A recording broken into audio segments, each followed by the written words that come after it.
So hello everyone, welcome to Ace Academy's YouTube channel. मेरा नाम अर्जुन छाबड़ा है. I'm a faculty at Ace Academy और हमारे साथ आज स्कंद शर्मा जी हैं. Hello Skanda, how are you? Hello hello Arjun sir, I am fine.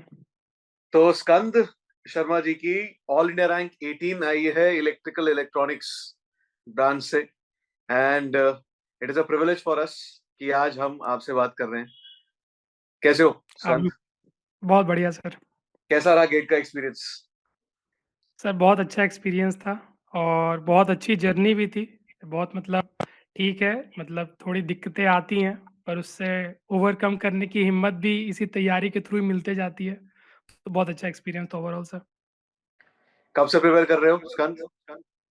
Sir जब मेरा बीटेक 2021 में हुआ था, उस समय हाँ से जी. उस समय मैंने प्लेसमेंट की वजह से थोड़ा बहुत तो प्रिपरेशन की थी, पर कुछ खास नहीं कर पाया था। उसके बाद सर मैं प्लेस्ड हो गया, तो फिर जॉब के साथ थोड़ी बहुत तैयारी चल रही थी, but not up to the mark, क्योंकि कहीं न कहीं थोड़ा मेरा कैज़ुअल नोट उस पे हो गया था कि गेट प्रिपरेशन करना है। फिर 2023 में मैंने सर जून में मैंने जॉब छोड़ दिया, क्योंकि हम्म. मैंने सोचा कि एक फुल फ्लेज तैयारी करके देना है। वापस अगर अगर नहीं कुछ होगा तो फिर वापस मैं ये जॉब पकड़ सकता हूँ या फिर उससे रिलेटेड कंपनीज़ में जा सकता हूँ, कि मेरे पास 2 साल का एक्सपीरियंस है। तो फिर सीरियस तैयारी मैंने जून 2023 से ही शुरू की सर।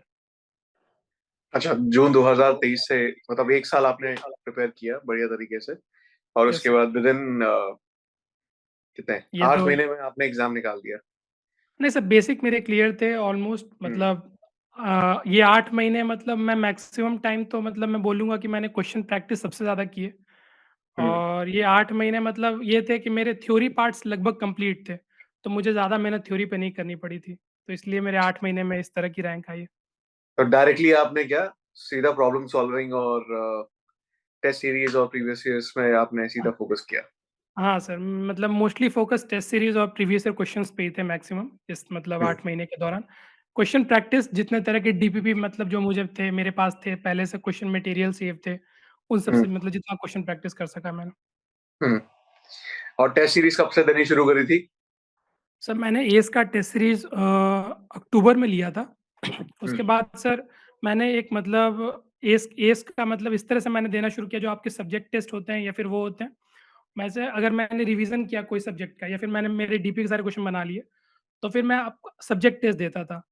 फिर वहाँ पे मैं देखता था कि हाँ, मेरे हिसाब सब्जेक्ट कंप्लीट है, पर टेस्ट देने के बाद वहाँ पे कमियाँ दिखती थी मुझे। हम्म. तो वो सब जो कमी दिखी मुझे, वो मैं एक स्टिक फाइल थी मेरे पास, उसमें मैं क्वेश्चंस लिख लेता था, जो आपके क्वेश्चंस थे।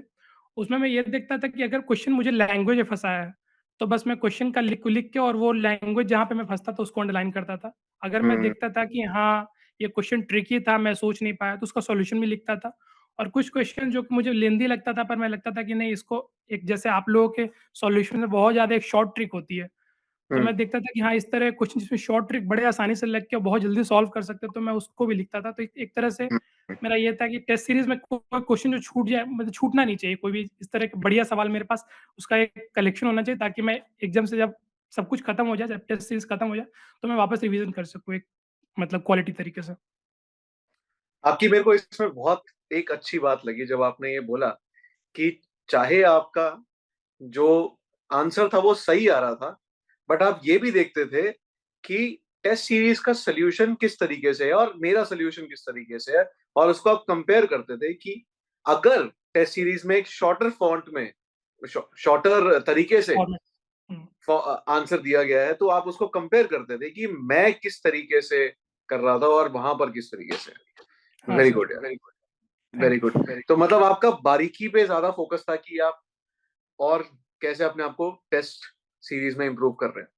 ये सर, क्योंकि सर सिली मिस्टेक्स होते थे मेरे से, ऑन एन एवरेज सबके ही होते होंगे, पर मेरे शुरू में कुछ ज़्यादा ही होते थे। हम्म. तो कहीं न कहीं एक टेंशन था इस बात का कि सब कुछ सिलेबस कंप्लीट होते हुए भी, सब कुछ तैयारी करते हुए भी शायद सिली मिस्टेक्स कहीं मेरी रैंक पीछे ना कर दें। हालाँकि मैंने मेन टेस्ट में भी कर ही दिया, हम्म. 5-6 नंबर के मैंने मेन टेस्ट में भी कर दिए सिली मिस्टेक्स। जैसे किसी में 2 मल्टीप्लाई छोड़ दिया, किसी में अ, 0 367 डिग्री आंसर आ गया, और 07 डिग्री का 360 तक लिखना था, 60 डिग्री आंसर। तो ये थोड़े बहुत तो हुए मेरे से। पर ये था कि अब मैंने तैयारी इस लेवल पे ले गया था कि शायद उतना मैटर नहीं किया। ये हम्म। था शायद। हुँ। मतलब आपके करेक्ट सवाल बहुत ज्यादा थे, हाँ, कॉरेस्पॉन्डिंग जो भी आपकी गलतियां हुई, ठीक है, समझ हाँ, सकते हैं। बट फिर भी सब्सटैंशियली आपकी अच्छी रैंक आ गई है, तो अब आपको घबराने की जरूरत नहीं है। हाँ, बट इससे बिल्कुल ये सर। चीज है कि स्टूडेंट्स को ये दिलासा है कि अगर आपकी मिस्टेक्स हो रही हैं तो घबराने का नहीं, अपनी तैयारी जारी रखने का, और ज्यादा से ज्यादा क्वेश्चंस को सॉल्व करने का अल्टीमेटली, क्योंकि एंड एग्जाम में तुम्हें सवाल ही सॉल्व करने हैं। मैं यस स्टूडेंट्स सर। को हमेशा से यही बोलता आया हूँ कि स्टूडेंट्स क्या है, तैयारी करते वक्त ना इस तरीके से हो जाते हैं कि उनको पीएचडी करनी है। अगर नोट्स पढ़ना शुरू कर रहे हैं, कोई किताब पढ़नी शुरू कर रहे हैं, तो वो इस हिसाब से इन डेप्थ चले जाएंगे जिसका कोई नीड नहीं है अभी, क्योंकि at the end of the day you just have to solve questions. Yes sir, और ये बात। हुँ। हाँ, बोलो बोलो। सर ये मतलब मेरी भी अप्रोच थी सर कि अगर मुझे कोई चीज़ समझ में ना आए, जैसे कोई चीज़ टीचर ने बताया और मुझे वो चीज़ समझ में नहीं आई। होती है कुछ-कुछ चीज़ें, जैसे फ़ेज़र किसी का नहीं बन पा रहा मेरे से या फिर वो नहीं हो पा रहा। पर एट द एंड जब मैं द क्वेश्चन लगा लेता था तो वो स्किल देखता था कि हाँ, किस तरीके से क्वेश्चन बनते हैं एक्चुअली। हम्म। क्योंकि मेरे से एग्ज़ाम में कभी ये नहीं पूछा जाएगा कि हाँ, इसके फ़ेज़र की ये कितनी होगी और ये कितनी होगी। वो मेरे से एट द एंड मतलब ईएमएफ की वैल्यू पूछेंगे या फिर ये वैल्यू पूछेंगे। तो मैं कहीं न कहीं क्वेश्चन के पीछे ही रहता था। मैं ज़्यादा मतलब थ्योरी पे कभी घुसता नहीं था कि हाँ, अगर इस चीज़ में इस तरह से होगा तो हम्म। क्या होगा और इस तरह से क्या होगा तो क्या होगा? ये मैं नहीं हम्म। ज़्यादा सोचता था। हम्म। हुँ। क्योंकि एक और चीज है, जब भी कोई कॉन्सेप्ट पढ़ना चाहिए, उसमें ये जरूर सोचना चाहिए कि इस कॉन्सेप्ट से सवाल किस तरीके का बन सकता है। अगर स्टूडेंट ने ये सोचना सीख लिया कि सवाल इस तरीके का आएगा, और आज तक इस कॉन्सेप्ट से इस तरीके के सवाल बन रहे थे, तो आपको एक लिमिट समझ आ जाती है कि इस लिमिट के बाद मुझे और पढ़ने की जरूरत नहीं है। हाँ सर, ये एक्चुअली में होता है। अगर मतलब जिसने सीरियसली तैयारी करी हो, मतलब जो करते हो, ऑब्वियसली बहुत लोग करते हैं, पर जो सीरियसली तैयारी करते हैं वो मतलब जब देखते हैं इस तरह की चीज़ों को तो समझ में आ जाता है कि हाँ, इस चम चीज़ों से क्वेश्चन आ चुके हैं और ये मैक्सिमम तक जा सकती है गेट के एग्ज़ाम मतलब एग्ज़ामिनेशन में। इससे एक अप्रोच लगता है आपको। बाकी थोड़ा-सा अनप्रेडिक्टेबल होता है ये गेट, ऑब्वियसली मतलब आप हर चीज़ तो प्रेडिक्ट कर नहीं सकते। पर हाँ, 90% क्वेश्चन आप प्रेडिक्ट कर सकते हो कि हाँ, इससे ज़्यादा गेट का सिलेबस नहीं बढ़ेगा या फिर ये मैक्सिमम है गेट का। ये गेट का औकात है, इससे ऊपर नहीं पूछ सकते क्योंकि टाइम भी 3 घंटे की ही है। हम्म। उनको ये भी सोचना है। हम्म। एक दिन में कितने टेस्ट दे रहे थे? सर शुरुआत में मैं ऐसा करता था कि जैसे मैंने बताया कि सब्जेक्ट टेस्ट में खत्म हुआ, तो मैं कोशिश करता था कि एक कोर सब्जेक्ट और एक नॉन कोर सब्जेक्ट एक दिन में 3-3 4-4 घंटे करके मैं पढूँ। तो अगर मान लीजिए सर, अगर जैसे मशीन्स है, तो मशीन्स तो ऑब्वियसली टाइम लेगी, तो 3 दिन 4 दिन में खत्म होती थी। तो फिर मशीन्स के सारे टेस्ट में एक-एक करके दे देता था, जैसे ट्रांसफार्मर, सिंक्रो एक-एक करके दिया। उसके हम्म। बाद फिर उसके जो पार्ट टेस्ट हुए या फिर वो भी वो सारे एक बार में खत्म करके फिर वहाँ से मैं एनालाइज़ करता था कि हाँ, ये पॉइंट्स हैं, जहाँ पे मेरे को वर्क अभी भी करने हैं। फिर अगली बार जब मैं टेस्ट देता था, अगली बार जब मैं रिवीज़न करता था, मान लीजिए मशीन्स का, तो फिर मैं ये ऐसा करने लगा कि जो सब्जेक्ट में जो टेस्ट में पार्ट टेस्ट में सवाल नहीं बने, वो मैं नहीं बना मतलब वो बनाता था। और सर दिसंबर के बाद सर, मैं ऑलमोस्ट हर 2 दिन या 3 दिन पे 1 टेस्ट ज़रूर देता था। अच्छा। बीच में इसरो भी आ गया तो कहीं न कहीं थोड़ा-सा डेविएट हो गया था। हम्म। तो लेकिन इसरो के बाद फिर वापस मतलब मैंने 2 दिन हर 3 दिन पे टेस्ट देना शुरू कर दिया था।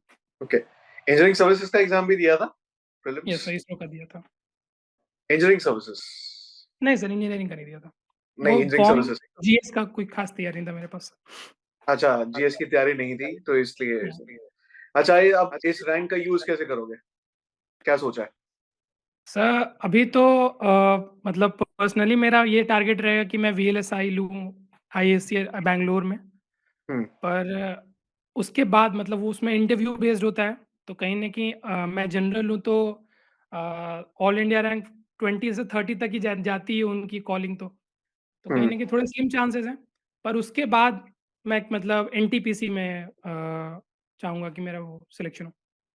But there are other good institution also, और भी बहुत है, आईआईटी बॉम्बे है जहाँ जा यस सकते सर, हैं, आईआईटी दिल्ली है। पर रिसर्च के लिए सर कहीं न कहीं आईआईएससी बैंगलोर टॉप पे ही है।